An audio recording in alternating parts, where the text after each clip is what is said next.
Hello friend, my self Akhil Patel, MBBS second year student. तो आज हम पढ़ने जा रहे हैं अपना next topic nerve and muscle physiology का न्यूरोमस्कुलर ट्रांसमिशन। न्यूरोमस्कुलर ट्रांसमिशन बहुत ही इंपॉर्टेंट टॉपिक है यूनिवर्सिटी का। इसमें शॉर्ट क्वेश्चन डायरेक्ट पूछ लेता है कि इवेंट्स बताओ न्यूरोमस्कुलर ट्रांसमिशन में, या फिर पूछ लेता है आपको क्लिनिकल क्वेश्चन पूछ लेता है लॉन्ग क्वेश्चन में, जिसमें आपको एक क्लिनिकली क्वेश्चन दे देगा, जैसे मिस्थीनिया ग्रेविस केस कुछ केस दे दिया और उसमें पूछ लेगा फिर उसमें इवेंट डिस्क्राइब करो। तो ऐसे क्वेश्चन भी फ्रेम होते हैं आज के समय में। तो अब हम देखने जा रहे हैं न्यूरोमस्कुलर ट्रांसमिशन। तो सबसे पहले हम क्या देखेंगे कि होता क्या है, कैसे होता है न्यूरोमस्कुलर ट्रांसमिशन और कहाँ पे होता है ये। तो अब ये सब पढ़ने से पहले हम देखेंगे, इसका डायग्राम देखेंगे, फिर इसमें हम इवेंट्स देखेंगे, फिर हम देखेंगे ड्रग्स कि जो न्यूरोमस्कुलर ट्रांसमिशन होता है इसको कौन कौन से ड्रग्स अफेक्ट करते हैं। तो बेसिक जो होता है इवेंट्स ही को इंपॉर्टेंट रहता है, और जो ड्रग्स होते हैं ये मेनली वाइवा में पूछे जाते हैं। ड्रग्स होते हैं जैसे आपने ड्रग्स के नाम सुने होंगे, क्रुआरे ड्रग हो गया, नियोस्टिग्मिन हो गया। तो ये सारे ड्रग्स जो होते हैं ये मेनली हमारे एग्जामिनर्स वाइवा के टाइम पे पूछते हैं। बेसिकली जो इवेंट्स होते हैं यही इंपॉर्टेंट्स होते हैं कि न्यूरोमस्कुलर ट्रांसमिशन में क्या क्या इवेंट्स होते हैं। तो सबसे पहले हम जानते हैं न्यूरोमस्कुलर ट्रांसमिशन होता क्या है। बहुत ही सरल टॉपिक है, बहुत ही ईजी टॉपिक है, और थोड़े से इवेंट होते हैं, बस उन्हीं को समझना है। बाकी तो पूरा टॉपिक आप खुद ही बना के लिख लेंगे, आपको बस समझते रहना है कि न्यूरोमस्कुलर ट्रांसमिशन होता क्या है। वर्ड से ही समझ में आ रहा है कि किसी चीज़ का ट्रांसमिशन हो रहा है, कहाँ से कहाँ तक, न्यूरॉन्स से मसल्स में ट्रांसमिट हो रहा है। तो क्या ट्रांसमिट होता है, एक्शन पोटेंशियल ट्रांसमिट होता है। कोई भी इंफॉर्मेशन होती है तो वो जब न्यूरॉन्स से मसल्स में ट्रांसमिट होती है तो उसी फिनोमिना को हम बोल देते हैं न्यूरोमस्कुलर ट्रांसमिशन।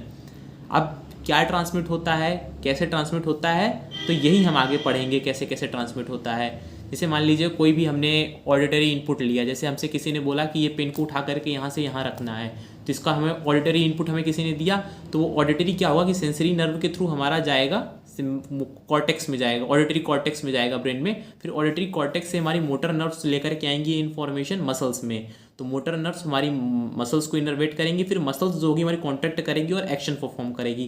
तो ये बेसिक क्या होता है, पाथवे है हमारा, कैसे कैसे वर्क करता है। तो ये कहीं नहीं पूछा जाना है, मैं आपको बस बता रहा हूँ कि कैसे कैसे होता है, वर्किंग कैसे होती है न्यूरॉन्स में, एक्शन पोटेंशियल ट्रांसमिट कैसे होता है मसल्स में, हमने ये देखा। अब हम जानते हैं इसकी बेसिक, हम डायग्राम देखते हैं सबसे पहले कि डायग्राम कैसे कैसे होता है। तो ये कुछ डायग्राम है। मैंने एक न्यूरॉन लिया है, ये न्यूरॉन हमारी मसल्स को इनर्वेट कर रहा है।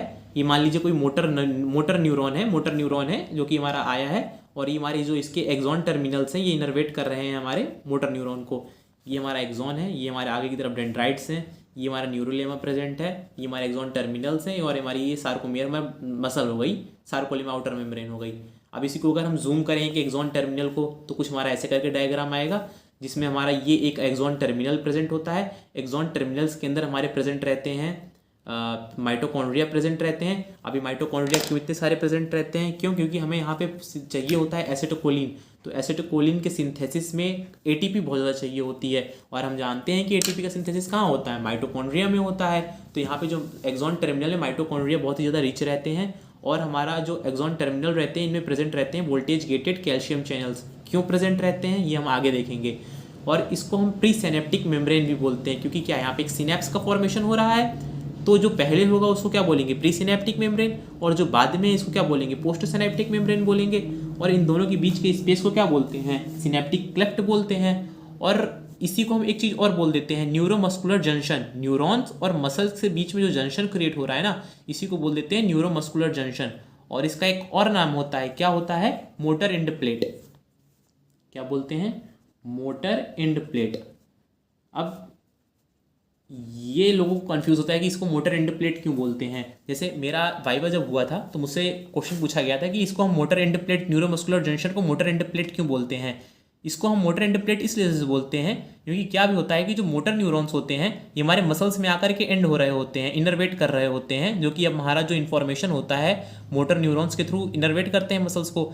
तो इसी वजह से इसको हम बोल देते हैं मोटर एंड प्लेट बोल देते हैं, क्योंकि मोटर न्यूरॉन्स जो होते हैं यहाँ पे होकर के एंड हो रहे होते हैं आकर के मसल्स में, इस वजह से बोलते हैं इसको न्यूरोमस्कुलर जंक्शन या फिर मोटर एंड प्लेट। ये तो हो गया हमारा प्री सिनेप्टिक मेम्ब्रेन। बीच में जो ये स्पेस होता है इसको हम बोलते हैं सिनेप्टिक क्लेफ्ट बोलते हैं। जब एसिटोकोलिन वेसिकल्स में हमारे सिनेप्टिक वेसिकल्स ये प्रेजेंट है ना, ये सिनेप्टिक वेसिकल्स प्रेजेंट है, इनके अंदर हमारा भरा रहता है एसिटोकोलिन। तो जब ये रिलीज होता है तो यही सिनेप्टिक क्लेफ्ट में ही रिलीज होता है। और ये क्या है हमारा, ये पोस्ट सिनेप्टिक मेम्ब्रेन है। पोस्ट सिनेप्टिक मेम्ब्रेन बोल लो या फिर हम मसल्स बोल दो, सार्कोलेमा बोल दो। जो सार्कोलेमा के अंदर हमारा भी माइटोकॉन्ड्रिया प्रेजेंट है, ये हमारे क्या है, माइटोकॉन्ड्रिया प्रेजेंट है। तो बेसिकली हमने क्या देखा है डायग्राम में, एक एक्सॉन टर्मिनल को जब हमने जूम किया तो ये एक हमारा एक्सॉन टर्मिनल है, इसके अंदर हमारे प्रेजेंट होते हैं माइटोकॉन्ड्रिया और हमारे प्रेजेंट रहते हैं सिनेप्टिक वेसिकल्स, जो कि फिल्ड रहते हैं किससे, एसिटिकोलिन से।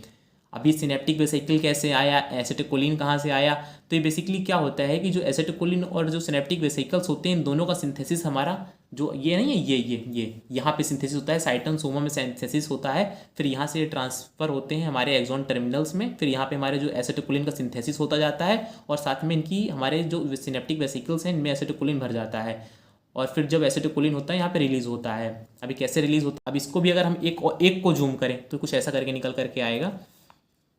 ये pre synaptic membrane, synaptic cleft, post synaptic membrane. तो प्री सिनेप्टिक मेम्ब्रेन में हमारा ये जो प्रेजेंट है ना, इसको बोलते हैं डेंस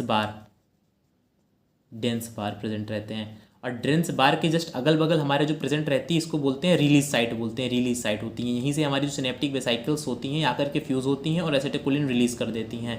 और ये जो पोस्ट सिनेप्टिक मेम्ब्रेन है यहाँ पे हमारे प्रेजेंट रहते हैं। अब एसिटिकोलिन रिलीज हो रहा है तो इसके लिए क्या होंगे, रिसेप्टर भी होने चाहिए। तो पोस्ट सिनेप्टिक मेम्ब्रेन में हमारे एसिटिकोलिन रिसेप्टर प्रेजेंट रहते हैं और इनमें हमारे नीचे प्रेजेंट रहते हैं voltage gated sodium channels present रहते हैं।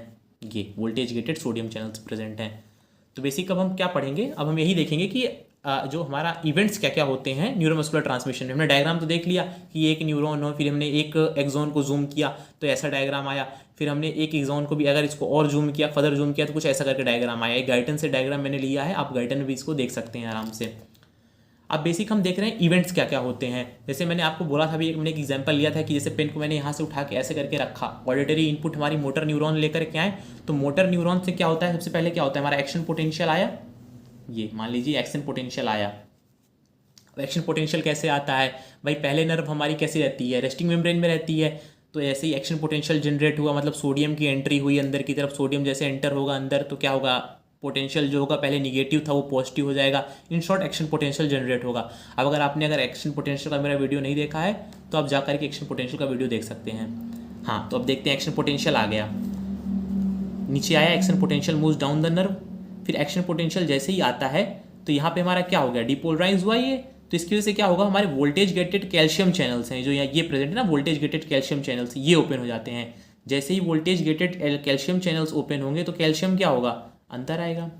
लो बेटा, कैल्शियम यहाँ पे हमारा अंदर आ गया। अब ये कैल्शियम अंदर आया है तो क्या करेगा कैल्शियम क्या करता है कि कैल्शियम बाइंड करता है हमारे कैलमोडलिन, एक प्रोटीन प्रेजेंट रहती है, कैल्शियम बाइंड करता है कैलमोडलिन के साथ और बनाता है calcium calmodulin dependent kinase word आ गया। तो काइनेज क्या होता है, फॉस्फोराइलेशन कराता है। काइनेज आपने पढ़ा हुआ, पहले भी पढ़ रखा है। काइनेज क्या होता है, काइनेज जहाँ भी आता है वहाँ पे हमारी एटीपीएज एक्टिविटी होती है, मीन्स फॉस्फोराइलेशन होगा। तो ये क्या होगा, कैल्शियम कैलमोडलिन डिपेंडेंट काइनेज क्या होता है कि एक सिनेप्सिन प्रोटीन प्रेजेंट रहती है, उसका फॉस्फोराइलेशन कराते हैं। जैसे ही सिनेप्सिन प्रोटीन का फॉस्फोराइलेशन होता है तो ये क्या करता है कि जो हमारे यहाँ साइटोस्केलेटन एसिटिकोलिन के जो सिनेप्टिक वेसिकल्स को बाइंड करके रखते हैं ना, ये रिलीज हो जाते हैं। तो इन शॉर्ट क्या हुआ कि ये कैल्शियम जैसे ही एंटर करता है ना, तो अगर तुमको इतना सब समझ में नहीं आया तो तुम इतना समझो कि कैल्शियम जैसे ही एंटर किया तो इसने क्या किया कि एसिटिकोलिन को जो है रिलीज कर दिया। अभी ये जो सिनेप्टिक वेसिकल्स हैं, सिनेप्टिक वेसिकल्स प्रेजेंट, इनको रिलीज कर दिया। तो ये सिनेप्टिक वेसिकल्स क्या होंगे, यहाँ से आएंगे नीचे की तरफ, नीचे आकर के ये आपने डायग्राम देखा ना, ये रिलीज साइड से आकर के बाइंड कर जाएंगे और यहाँ पे क्या होगा, हमारा एक्सोसाइटोसिस होगा। हमारे जो न्यूरोट्रांसमीटर फील्ड वेसिकल्स थे ये आकर के रिलीज कर जाएंगे, फ्यूज़ कर जाएंगे मेम्ब्रेन से प्रीसिनेप्टिक मेम्ब्रेन में, और जो एसिटिकोलिन भरा था ये बाहर रिलीज हो जाएगा। ये आप ब्लू देख रहे हैं ना, ये एसिटिकोलिन है। अब ये जो एसिटिकोलिन है ये रिलीज हो गया सिनेप्टिक स्पेस में। अभी ये एसिटिकोलिन जैसे ही रिलीज होता है, ये एसिटिकोलिन बाइंड करता है अपने रिसेप्टर से जो प्रेजेंट रहते हैं पोस्ट सिनेप्टिक मेम्ब्रेन में, या बोल दो आप मसल मेम्ब्रेन बोल दो, सार्कोलेमा बोल दो, कुछ भी बोल दो। यहाँ पे आकर के एसिटिकोलिन बाइंड किया। अब ये एसिटिकोलिन बाइंड करता है आकर के, तो यहाँ पे एसिटिकोलिन जैसे ही बाइंड करेगा तो यहाँ पे हमारा वोल्टेज गेटेड जो सोडियम चैनल्स होते हैं ये ओपन हो जाते हैं। जैसे ही voltage gated sodium channels open होंगे तो जो सोडियम होगा ये इन्फ्लक्स होगा, सोडियम का इन्फ्लक्स होगा, सोडियम और कैल्शियम दोनों का ही इन्फ्लक्स होगा। इससे क्या जनरेट होगा, यहाँ पे एक एंड प्लेट पोटेंशियल जनरेट होगा। और ये एंड प्लेट पोटेंशियल क्या करेगा, कि further more sodium channels open करेगा, जिससे कि अंदर की जो परमिएबिलिटी होगी वो क्या हो जाएगी, पॉजिटिव हो जाएगी। और हमने पहले ही पढ़ा है कि अगर सोडियम अंदर आ रहा है तो क्या होगा, एक्शन पोटेंशियल जनरेट होगा। एक्शन पोटेंशियल में हमने पढ़ा नहीं था कि जैसे ही सोडियम मसल्स के अंदर आता है तो क्या होता है, एक्शन पोटेंशियल जनरेट होता है। तो सोडियम अंदर आएगा तो एक्शन पोटेंशियल जनरेट हो जाएगा। ऐसे करके एक्शन पोटेंशियल अगर हमारे मसल से पहुंचा, वेदर मसल कॉन्ट्रैक्ट करती है, मसल कोई भी हो सकती है, स्केलेटल, स्मूथ, कार्डियक, वो अलग टॉपिक है, कैसे कॉन्ट्रैक्ट करती है। बेसिकली हमें जानना है कि डिपोलराइज हो गई मसल, मीन्स एक्शन पोटेंशियल जो है हमारा न्यूरॉन्स से मसल्स में पहुंच गया। अब इसी को हम एक करके क्या करते हैं, इवेंट को एक एक करके पढ़ लेते हैं, वापस से हम एक बार रिवाइज कर लेते हैं कि क्या हुआ। एक्शन पोटेंशियल आया, एक्शन पोटेंशियल हमारा मोटर न्यूरॉन्स के थ्रू आया एक्सॉन टर्मिनल में। एक्सॉन टर्मिनल में जैसे ही आया तो इससे क्या हुआ कि voltage gated calcium channels open हो गए, जिससे कैल्शियम क्या हुआ, रैपिड इन्फ्लक्स हुआ। जैसे ही कैल्शियम अंदर आया तो क्या हुआ, हमारे जो ऐसा है तो कैल्शियम करता क्या है कि जो एसिटिकोलिन होते हैं पहले, ये क्या रहते हैं कि ये बंधे हुए रहते हैं, अंदर प्रोटीन का साइटोस्केलेटन प्रेजेंट रहता है जो इन वेसाइकल्स होती हैं इनको बांध के रखता है। जैसे ही कैल्शियम आता है ये साइटोस्केलेटन को ब्रेक करता है और ये जो एसिटिकोलिन होते हैं ये फ्रीली नीचे मूव करते हैं टर्मिनल में, प्री सिनेप्टिक मेम्ब्रेन में। फिर टर्मिनल में जाकर के ये फ्यूज़ कर जाते हैं, एक्सोसाइटोसिस होता है, जिससे क्या होता है कि जो हमारा एसिटिकोलिन है ये रिलीज़ कर जाता है सिनेप्टिक क्लेफ्ट में। जैसे ही सिनेप्टिक क्लेफ्ट में ये एसिटिकोलिन रिलीज़ करता है, एसिटिकोलिन बाइंड करता है जाकर के कहाँ पे, अपने रिसेप्टर्स में जो कि प्रेजेंट रहते हैं, एसिटिकोलिन रिसेप्टर में प्रेजेंट बाइंड करता है। अभी ये दो एसिटिकोलिन के मॉलिक्यूल जाके एसिटिकोलिन रिसेप्टर में बाइंड किए, जैसे ही यहाँ पे बाइंड करते हैं वैसे ही क्या होता है कि वोल्टेज गेटेड सोडियम और कैल्शियम चैनल्स ओपन हो जाते हैं, जिसकी वजह से क्या होता है कि जो हमारा, इसकी वजह से होता क्या है कि जैसे हमारा जो कैल्शियम होता है, कैल्शियम का इन्फ्लक्स होता है, कैल्शियम का जैसे ही इन्फ्लक्स होगा, मतलब इन्फ्लक्स होगा सोडियम और कैल्शियम का, तो इसमें क्या होगा, डिपोलराइजेशन होगा, अंदर की पोलैरिटी पॉजिटिव होगी, तो क्या होगा, एक्शन पोटेंशियल हमारा जो होगा न्यूरॉन से मसल्स में ट्रांसमिट हो जाएगा। अब जो हमने ये इवेंट्स पढ़े ना सारे, एक बार हम इनको थ्योरी के फॉर्म में भी देख लेते हैं। तो इस शुरुआत कहाँ से होती है कि एक्शन पोटेंशियल हमारा न्यूरॉन्स के थ्रू आया नीचे, जैसे नीचे आता है तो क्या होता है, voltage gated calcium channels open हो जाते हैं। ये कैल्शियम चैनल जैसे ही ओपन होते हैं तो हमने पहले भी देखा था कि जो कैल्शियम होता है कैलमोडेलिन प्रोटीन के साथ बाइंड करके बनाता है calcium calmodulin pro dependent kinase. Kinase आ रहा है मतलब क्या होगा, एटीपेज एक्टिविटी होगी, तो क्या होगा, सिनेप्सिन एक प्रोटीन प्रेजेंट रहता है, तो ये क्या कॉम्प्लेक्स जो रहता है सिनेप्सिन प्रोटीन को फॉस्फोराइलेट करता है, और ये जो सिनेप्सिन होती है यही साइटोस्केलेटन को फ्री करती है, मतलब ब्रेक करती है, जिससे जो एसिटिकोलिन होता है फ्री कर हो जाता है, और ये जो एसिटिकोलिन वेसिकल्स होती हैं ये जा कर के नीचे मूव कर जाती हैं, न्यूरोट्रांसमीटर जो फील्ड वेसिकल्स होती हैं ये नीचे मूव कर जाती हैं एक्टिव जोन में। फिर उसके बाद क्या होता है कि एक्सोसाइटोसिस होती है, जो एसिटिकोलिन की जो हमारी वेसाइकल्स होती हैं ये जाकर के क्या होती है, फ्यूज़ कर जाती हैं, जिससे कि जो एसिटिकोलिन होता है ये सिनेप्टिक क्लेफ्ट में रिलीज़ हो जाता है। अभी एसिटिकोलिन कहाँ जाता है, एसिटिकोलिन बाइंड करता है, कहाँ पे बाइंड करता है, रिसेप्टर में बाइंड करता है, किसके, एसिटिकोलिन रिसेप्टर में बाइंड करता है।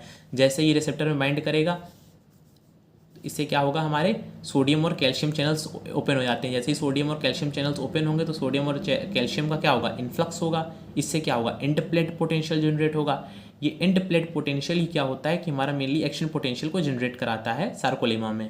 देखिए बेसिकली इतना ही था, ये हमारा एक्शन स्टेप्स थे, इवेंट्स थे कि क्या क्या हुआ कि पहले हमारा एक्शन पोटेंशियल आया, कैल्शियम चैनल्स ओपन हुए, कैल्शियम चैनल्स जैसे ही ओपन हुआ तो एज जो वेसाइकल्स हैं ये रिलीज हुए कहाँ पे, सिनेप्टिक क्लेफ्ट में वाया एक्सोसाइटोसिस। फिर उसके बाद क्या हुआ, एसिटिकोलिन बाइंड किए अपने रिसेप्टर में, एसिटिकोलिन रिसेप्टर में बाइंड किए, रिसेप्टर में बाइंड करने के बाद क्या हुआ कि voltage gated sodium channels open हुए, जिससे की वजह से सोडियम का क्या हुआ, इन्फ्लक्स हुआ, अंदर की पोलैरिटी पॉजिटिव हुई, मतलब डिपोलराइज्ड हुई सार्कोलेमा, और जो मसल्स होती है हमारी कॉन्ट्रैक्ट हुई। ये था हमारा बेसिक इवेंट्स थे। अब इसके बाद आते हैं, कई सारे हमने बोले थे ड्रग्स, थर्ड पॉइंट क्या था हमारे, ड्रग्स थे। कई सारे ड्रग्स जो होते हैं इन जो स्टेप्स होते हैं इनके बीच बीच में इफेक्ट करते हैं, तो उन्हीं को हम बेसिकली पढ़ेंगे। पहला क्या है, बोtulinum ड्रग है। बोtulinum जो ड्रग होती है हमारी बेसिकली ऑब्टेन किससे होती है, क्लोस्ट्रोडियम बोtulinum, आपने एक बैक्टीरिया पढ़ा था उससे मिलती है बोtulinum ड्रग। और ये क्या करती है, इसका बेसिक एक्शन क्या होता है कि जो एसिटिकोलिन होता है ना हमारा, जो प्री सिनेप्टिक मेम्ब्रेन से फ्यूज़ करके सिनेप्टिक क्लेफ्ट में रिलीज होता है सिनेप्टिक वेसाइकल्स के थ्रू, तो वो क्या करता है कि एसिटिकोलिन को रिलीज ही नहीं होने देता है। क्या होता है, जो हमारा जो वेसाइकल्स होती हैं इनको प्री सिनेप्टिक मेम्ब्रेन से फ्यूज़ ही नहीं होने देता है, तो जिसकी वजह से क्या होगा, एसिटिकोलिन रिलीज नहीं होगा। तो बेसिकली क्या करता है कि प्रिवेंट करता है किसके रिलीज़ को, एसिटिकोलिन के रिलीज़ को। सेकेंड क्या होता है, नियोस्टिग्मिन, फिजोस्टिग्मिन और डिस्प्रोपाइल फ्लोरोसल्फेट, ये हमारी ड्रग जो होती है एनपीडी के नाम से आप याद कर सकते हो। ये क्या करते हैं, हमारे एसिटिकोलिन स्ट्रेस जो एक एंजाइम प्रेजेंट होता है हमारा सिनेप्टिक क्लेफ्ट में, उसको इनहिबिट करता है। अभी एसिटिकोलिन स्ट्रेस एंजाइम का फंक्शन क्या होता है, इसका बहुत ही इंपॉर्टेंट फंक्शन होता है। जो एसिटिकोलिन हमारा सिनेप्टिक वेसाइकल्स के थ्रू रिलीज होता है सिनेप्टिक क्लेफ्ट में, ये इसको ब्रेक करता है, एसिटिकोलिन और स्टेरेज में ब्रेक करता है। इससे क्या होता है कि जो एसिटिकोलिन होता है इसका इफेक्ट परमानेंट नहीं रहता है। तीसरा ड्रग आता है हमारा कुरारे ड्रग रहता है। ये हमारा क्या करता है, कुरारे ड्रग क्या रहता है, एसिटिकोलिन जो रिसेप्टर्स प्रेजेंट रहते हैं, कहाँ प्रेजेंट रहते हैं, पोस्ट सिनेप्टिक मेम्ब्रेन में। तो जो कुरारे ड्रग रहता है ये एसिटिकोलिन रिसेप्टर्स पे जाकर के एक्ट करता है, जिससे जो एसिटिकोलिन होता है वो रिसेप्टर में बाइंड नहीं कर पाएगा। अगर रिसेप्टर में बाइंड नहीं कर पाएंगे तो जो इम्पल्स होगी वो हमारी पोस्ट सिनेप्टिक मेम्ब्रेन में जो हमारा मसल्स में है उसमें ट्रांसमिट नहीं कर पाएंगे इम्पल्स को, एक्शन पोटेंशियल को। तीसरा क्या रहता है, मेथकोलिन, कार्बेकोल और निकोटीन। ये तीन जो ड्रग रहती हैं ये इनका एक्शन क्या रहता है कि ये तीनों एसिटिकोलिन के जैसे वर्क करती हैं। जैसे हम जानते हैं कि एक अगर ये तीनों ड्रग रिलीज़ हुई एसिटिकोलिन की वजह से, अगर एसिटिकोलिन की जगह ये ड्रग रिलीज़ हुई तो ये क्या होगा, इनका ब्रेक डाउन नहीं होगा। हम जानते हैं कि एसिटिकोलिन जो होता है इसको ब्रेक करने के लिए हमारे सब न्यूरल क्लेफ्ट में एक एंजाइम प्रेजेंट रहता है जिसको बोलते हैं एसिटिकोलिन स्ट्रेस एंजाइम। अगर वो एंजाइम केवल एसिटिकोलिन को ही ब्रेक कर सकता है, अगर उसकी जगह ये ड्रग आ गए जिनको ब्रेक नहीं करेगा तो ये क्या करेंगे, परमानेंटली सोडियम चैनल्स को ओपन करके रखेंगे। तो इससे क्या होगा, जो हमारी मेम्ब्रेन रहेगी काफ़ी ज़्यादा डिपोलराइज होगी, तो इसकी वजह से क्या होगा, हमारी बॉडी में जो मसल्स होती हैं इनमें हमको देखने को मिलता है पैरालिसिस देखने को मिलती है, मसल ट्विच या फिर पैरालिसिस देखने को मिलती है। किस वजह से, क्योंकि लगातार डिपोलराइजेशन होने की वजह से। तो ये बेसिक कुछ इंपॉर्टेंट ड्रग्स हैं। Thank you.